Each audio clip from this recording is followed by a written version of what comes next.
few years ago, I ran across a couple of different video essays, I guess you would call them, that basically went through and explained the major problem in Christian media. It was specifically picking on a lot of the music and movies that you see so popular at Christian concerts, on the radio, things that you see pushed at different churches as a part of, either like seminars or weekend getaways or things like that.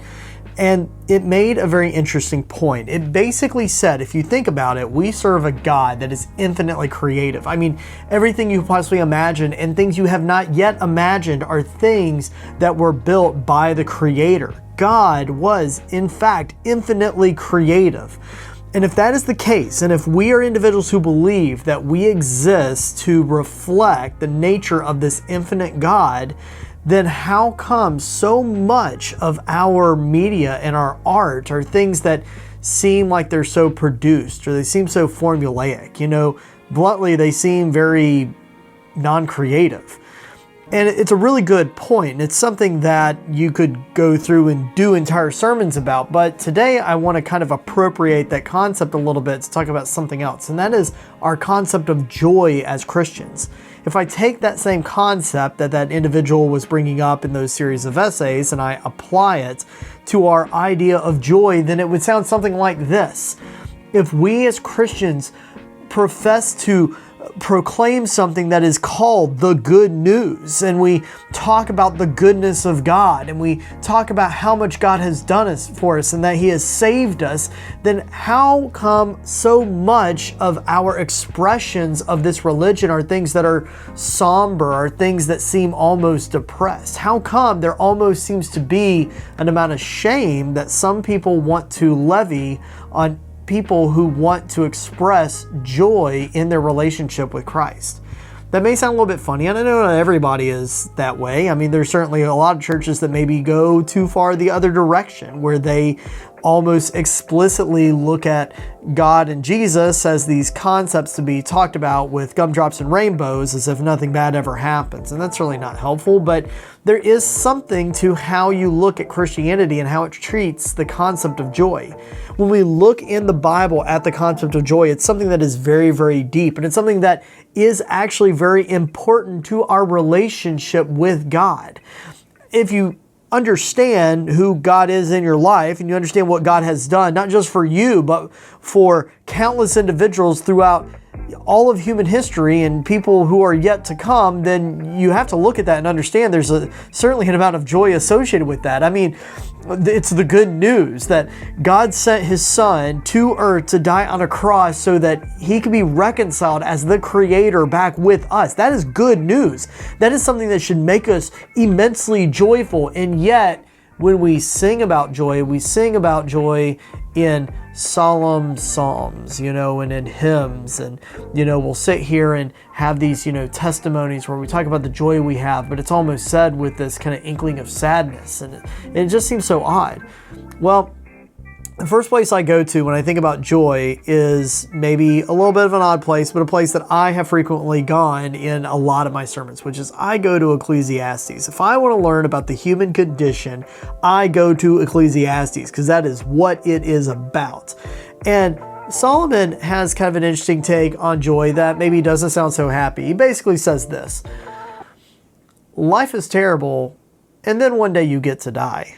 Doesn't that just sound awesome? Don't we all feel better now? That sounds funny to talk about, and it kind of is, but I mean, that's basically what he says. But when you look at what Solomon's actually saying, he basically talks about the futility of so many things that human beings try to find joy in. He talks about the fact that, it really doesn't matter whether you are, kind or whether you're mean. It doesn't matter whether you're happy all the time or whether you're angry or whether you're sad or whether you're depressed, because all these things are just fleeting emotions that will one day fade away. And what you're left with are the things that are divine. And so it makes much more sense for you to base your sense of being and your sense of joy on things that are everlasting, things that are not going to be fleeting, and things that will continue to persist. But yet, in this world that we live in, you can find all kinds of individuals who keep trying to build their sense of joy and their sense of peace and their sense of contentment on things that are of this world that won't last. People try building their sense of joy on, ideological grounds that, they want people to vote a way that they want to vote for. That's certainly topical right now. People try to found their joy on achievement, in the workplace. Maybe it's athletics. Maybe it's some sort of personal goal in the community. Regardless of what it is, all these things are of the world, and they're things that will one day fade away. And so the real question that Christians have to ask themselves is, what do you base your joy on? Because if it's based on the things of this world, then I would have to ask you this: what is that good news thing all about? And if that's not what your joy is based on, then what is better than the good news that you think is going to bring you contentment?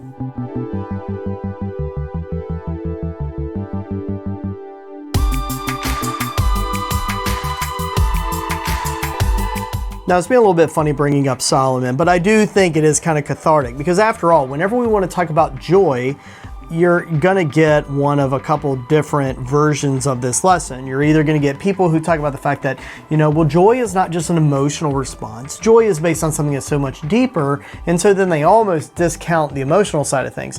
Or you're going to get people who talk about joy and really they start conflating joy and happiness. They're going to talk about how God wants this joy in your life, so he wants you to be able to have, and then they start inserting into that sentence all these different things that are worldly things that people base their joy on. And as we've already covered, those are things that ultimately are going to fade away. So the reason why I end up going to Ecclesiastes is because though it very much reads as a very depressing type of thing, it once again seems to be much more realistic and much more measured.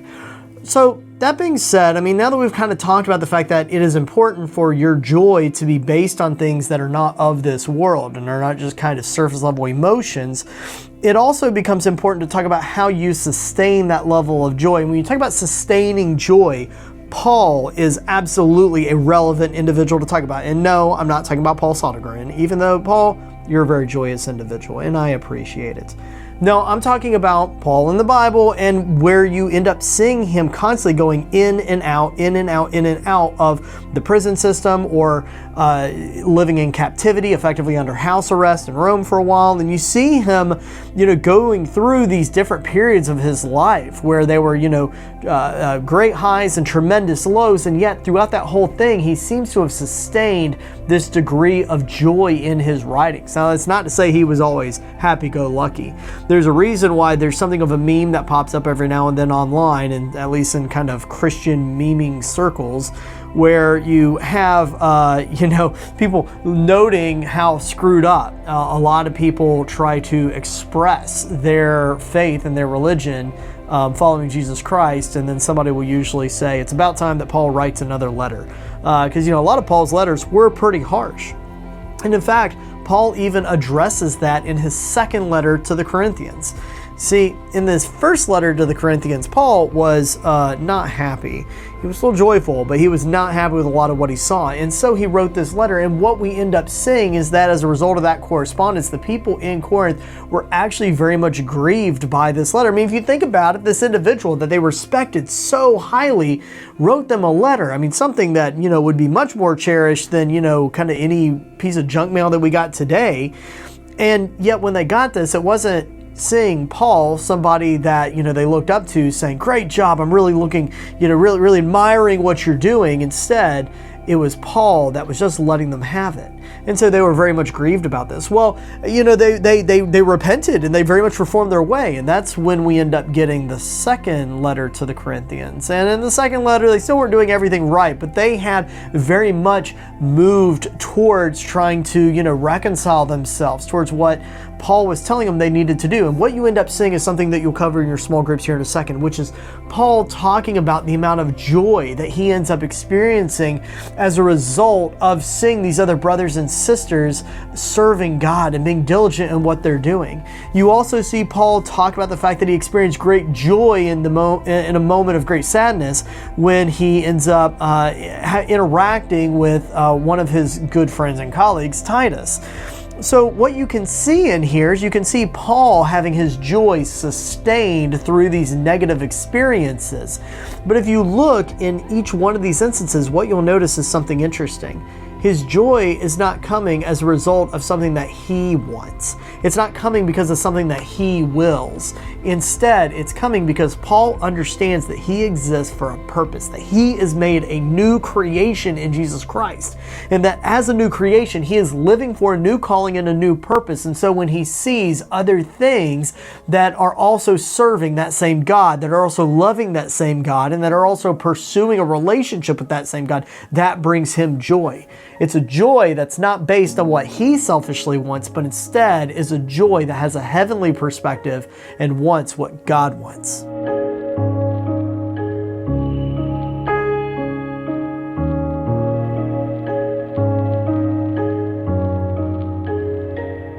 In John 16, verses 21 through 24, you see this interaction where Jesus is, trying to give, once again, some kind of hard teachings to some of the other individuals that are listening to him. And when he's in the midst of doing this, he talks about joy and sorrow. And he talks about what joy is to be based on. And one of the things that he explicitly mentions is the fact that, as we know, Jesus would have to leave his disciples for a period because he was going to be crucified and he was going to have to be in a state of death for a period of 3 days until he rose from the dead again. So when this happens, his disciples were obviously very confused because, you hear a guy say he's going to die and then come back from the dead. It's confusing. But what Jesus ends up doing is he ends up explaining that, this isn't something to be troubled about because, it's concerning. It is concerning. When someone dies, it is absolutely a sorrowful event. It's very sad. It's a horrifying to get over sometimes. But when that happens, Jesus brings up kind of an interesting point, and he relates it in those verses 21 through 24 to a woman going through labor pains. And what he does is he brings up the fact that, when a woman is going through this experience, there's all kinds of stuff that is not super fantastic. That is going to be my very egregiously light way of putting it. There's going to be some discomfort that takes place. But yet through that experience, what happens is you end up with this immense blessing on the tail end. You end up with this new child and this new baby. And, I can remember looking at Meredith, after, having, gone through everything. And I remember her holding Phoebe, our first child. When she was holding Phoebe, I remember the only thing she cared about was that child. And she just kept saying over and over again, Phoebe, we love you. Phoebe, we love you. And that was the only thing that she cared about in that moment. She didn't care about any of the other stuff going on, and there was plenty of other stuff going on. And so I think about that when I read these words of Christ and think about the sorrow and the trials and the obstacles that we may go through in life. And I wonder how great and how glorious must it be when we one day get to eternity, when we see what Christ has in store for us on the other end of time as we know it. And how much is that going to minimize everything we've gone through here today? You see, when you have faith and when you understand what Christ has prepared for us, then suddenly anything you're going through in the here and now starts mattering less and less and less. So if you're wondering, how do I maintain my joy even though I may be going through horrible circumstances, or I may be going through terrible trials, or I may be experiencing extreme anxiety and stress? It's by understanding that you don't live for the moment. You don't live for today, and you don't live for this world. You are a new creation. Christ has made you somebody that is anew, that is in His image. You are now a part of the body of Christ, and as a result, the thing you live for is not what is here today. It is the glory that God has made that transcends your circumstances, transcends time, and transcends whatever doubts this world wants to place on the things that bring you true contentment, happiness, and inner joy. That's our lesson that we have for you today. I hope you're able to get something out of it. Until we can meet again, God bless.